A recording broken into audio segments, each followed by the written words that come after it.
maybe I want to be one of your brothers, who I understand helps the priest do his work. Oh, I said, that's right. He said, there's such a thing. But he said, you have a college degree. So I don't think that you'd find real fulfillment in just doing that. He said, why don't you go and see one of those brothers that taught you for the year and a half in Power? That was my only contact. That's what makes me, when I look back and say, this is the hand of God working here, you know. When you were saying about being a brother, you mean a different brother, not a Christian brother? When you asked about that? Become a Jesuit brother, a Franciscan brother. Okay. Yeah, and these fellows go out on the mission, you know, particularly foreign missions, and work beside the priest, do a lot of the manual labor and so forth, you know, not none of the sacramental life of the priest at all. You know. They don't so they're necessarily helping. go to college. Well, they don't have to. And, you know, in this day, we're going back now to the 40s, or the end of the 40s anyway. Going to college was a rarity. Yeah. So, so he put in my mind, go see the brothers. The only thing I can think of right now is, I mean, this is a little bit different, but wasn't it in the founder's life, one of the people that inspired him? A Franciscan, that famous story of him being at an inn, and he saw the Franciscan friar praying all night, and he said, there's something here, maybe this is what I want to do, and so on. I mean, it's just, I'm just trying to make a connection here, that the Franciscans have helped us a lot, inspired maybe more than just the founder and yourself. But again, it was a Franciscan friar that had something to do with a vocation. It just seems like a wonderful connection between the founder and my and between all the religions, going to each area and having not just like, oh yes, come join us, but is this the best thing for you? The idea that you went to a Jesuit and he thought of you first rather than the order.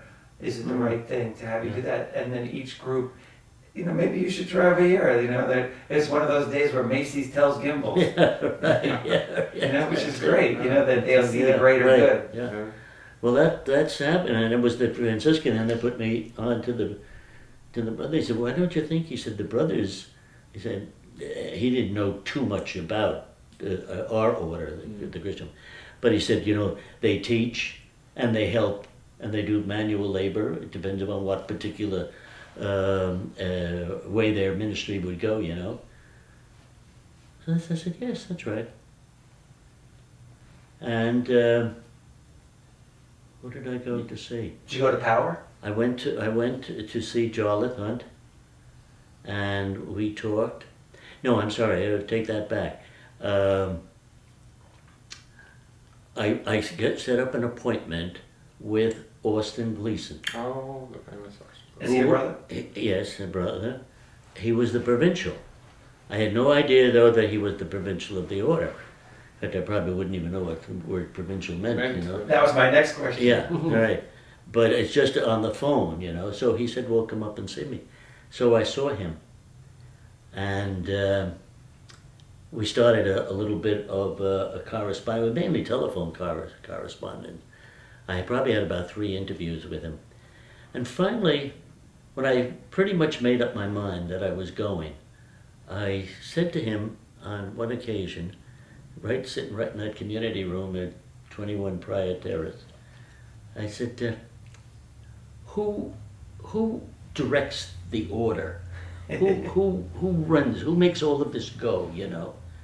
So he said, well, we're divided into sections, you know, and this is the eastern, well, it was North American part of the, and so I said, oh, well, I said, and who runs that? He said, the provincial. I said, who's the provincial? He said, I. I said, you? He said, yes. He said, I'm the provincial of the order, of the province. And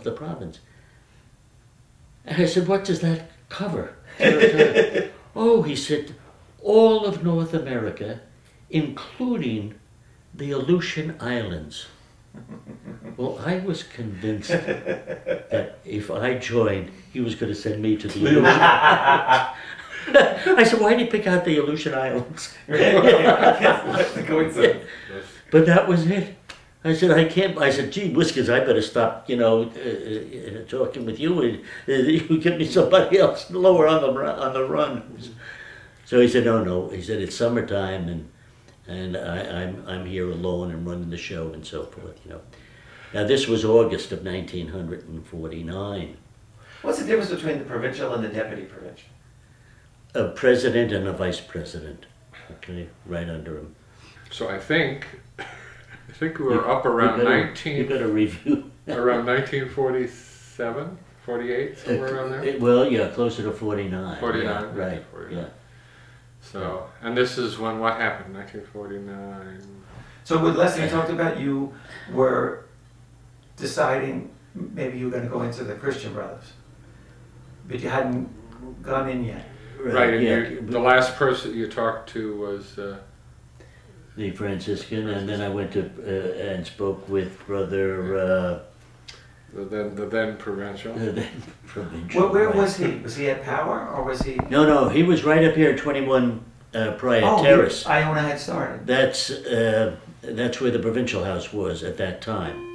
And this is 19. I spoke with him in 1948, 1949. So Iona had been around for 9 years? For 9 years, right. 1940 was the start of Iona. Right, yes, right.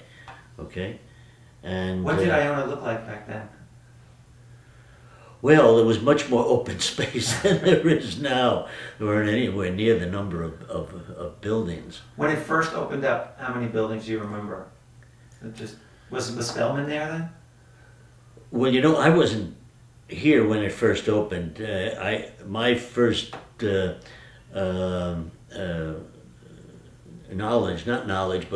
actual contact with Iona College was in 1948. That's the first time I saw it. So 8 years in. Yes, since it started, right. What did it look like then? In 1940? 848. Oh, in 48. In 48. Well, as I say, Dorley Hall was there, and that was one of the main buildings. Now it's a minor building on campus, obviously, And the brothers in 1949 were living in where Spellman Hall is right now, and that was a wooden house. It reminded me almost of something that you would see on a military base because it was all painted gray at the time I first saw it, But the development, of course, has taken place just fabulously since it. Yeah. How many brothers could live in that space when it was there? That house? I'm not sure. It was a big house or a little house? Oh, it was a pretty big house. It was a substantial house, yeah. And that was the main place? That's where all the brothers lived? I think so, as far as, I mean, now you're talking about 1949, right? Mm-hmm. Okay. Yes, I believe that was one of the main residences. Yeah. When I was here, Rice had just been, Rice Hall had just been built. It was a year old, and Mulcahy was opening the year that I came. Okay, and so I got to see some construction. Right, yeah. That's cool. We were so excited that when the gym opened up. Well, there's been no construction at any time in its history as what we have right now.